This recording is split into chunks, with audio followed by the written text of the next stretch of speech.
और आ जाएगा। सबसे पहले तो आप सभी हमारे इलेक्ट्रॉनिक मीडिया बंधुओं को नववर्ष की बहुत बहुत शुभकामनाएं। आज की प्रेस वार्ता नेशनल एजुकेशनल सोसाइटी गोरखपुर, जो कि लगभग 116 वर्ष पुरानी संस्था है और जिसके द्वारा Mahatma Gandhi intermediate college, Mahatma Gandhi PG college और राम नारायण लाल कन्या इंटर कॉलेज और आरबीटीसी और राम गरीब लाल छात्रावास का संचालन किया जाता है। 1973 में एक छोटी सी शुरुआत या पौधा लगाया गया था चित्रकला प्रतियोगिता के रूप में, और यह हमारा 53वां वर्ष है जब हम ललित कला उत्सव के रूप में 3 दिवसीय कार्यक्रम इस पे करते हैं। इस बार यह आयोजन 9 जनवरी दिन शुक्रवार से प्रारंभ हो रहा है। प्रतियोगिता का शुभारंभ मुख्य अतिथि के रूप में माननीय डॉक्टर प्रदीप कुमार राव, कुल सचिव गुरु गोरक्षनाथ विश्वविद्यालय गोरखपुर के कर कमलों द्वारा होगा प्रातः 10 बजे, और समापन का कार्यक्रम और पुरस्कार वितरण 11 जनवरी दिन रविवार को अपराह्न 3 बजे होगा।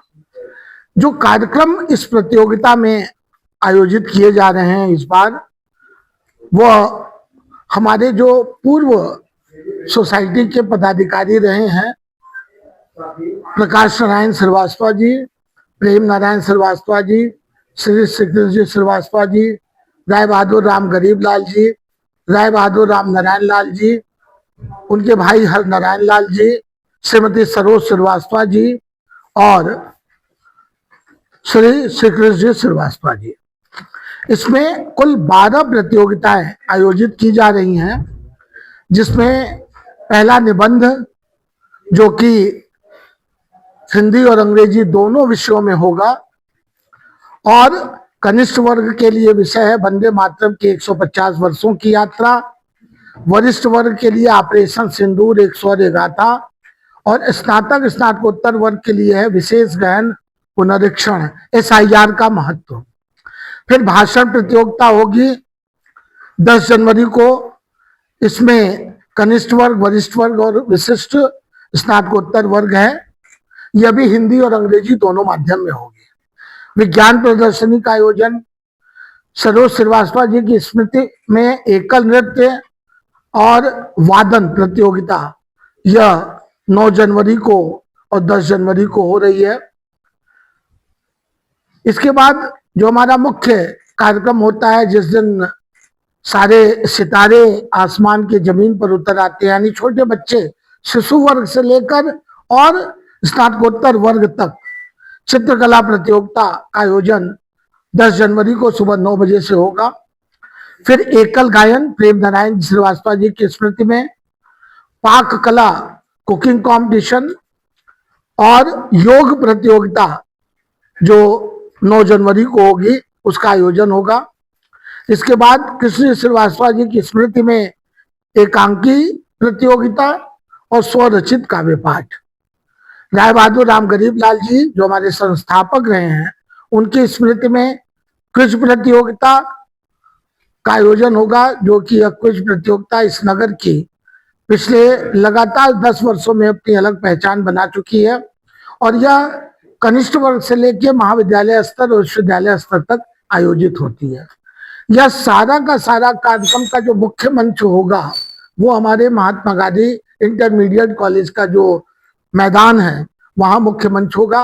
लेकिन ये प्रतियोगिताएं हमारे राम नारायण लाल कन्या इंटर कॉलेज में भी, महात्मा गांधी पीजी कॉलेज में भी और महात्मा गांधी इंटरमीडिएट कॉलेज, तीनों परिसर आप सभी अवगत हैं कि 15 एकड़ की इस भूमि में यह तीनों विद्यालय हैं और आपस में संबद्ध भी हैं और अलग अलग भी हैं। तो इस सभी परिसरों का उपयोग हम लोग करेंगे। चूंकि महाविद्यालय विश्वविद्यालय के निर्देश के क्रम में 11 तारीख तक बंद रहना था, लेकिन हमारे प्राचार्य डॉक्टर अनिल सिंह ने महाविद्यालय को 9 जनवरी को खोल दिया है, जो 2 दिन की यह छुट्टी हम अपने शिक्षकों की कम कर रहे हैं, कर्मचारियों की, या उन्हें हम अन्य किसी अवकाश के साथ जोड़ कर देंगे, ताकि हमारा पूरा परिसर में छात्रों की उपस्थिति लगातार रहे। इस प्रतियोगिता का उद्देश्य जो सोसाइटी का रहा है वो यह है कि हम छात्रों का सर्वांगीण विकास और अपनी बेटियों का सर्वांगीण विकास कर सके। माध्यमिक शिक्षा में उनके अंदर जो रचनात्मक क्षमता है वो हम सामने ला सकें, और महाविद्यालय स्तर पर जो विशिष्टता उनके अंदर आ चुकी है उस विशिष्टता को हम एक नया स्वरूप दे सके। इसके निमित्त यह कार्यक्रम होता है। इसमें हमारे तीनों विद्यालय पूरी सक्रियता के साथ कार्यरत रहते हैं और नगर को इंतजार रहता है इस ललित कला महोत्सव का, और हमें पूरा विश्वास है कि इस बार का यह आयोजन एक नए सज धज के साथ, नए आयाम के साथ प्रारंभ होगा। और जैसा पिछली प्रेस वार्ता में मैंने आप लोगों से कहा भी था कि इस सत्र से अब हम 26-27 सत्र से लड़कियों का भी प्रवेश महात्मा गांधी इंटरमीडिएट कॉलेज में प्रारंभ कर रहे हैं। तो अब यह प्रतियोगिता अगले साल जब होगी तो महात्मा गांधी इंटर कॉलेज की बेटियां भी जो छात्रा के रूप में होंगी वो भी इसमें सहभाग कर सकेंगी, जिससे कि कोई अंतर न हो।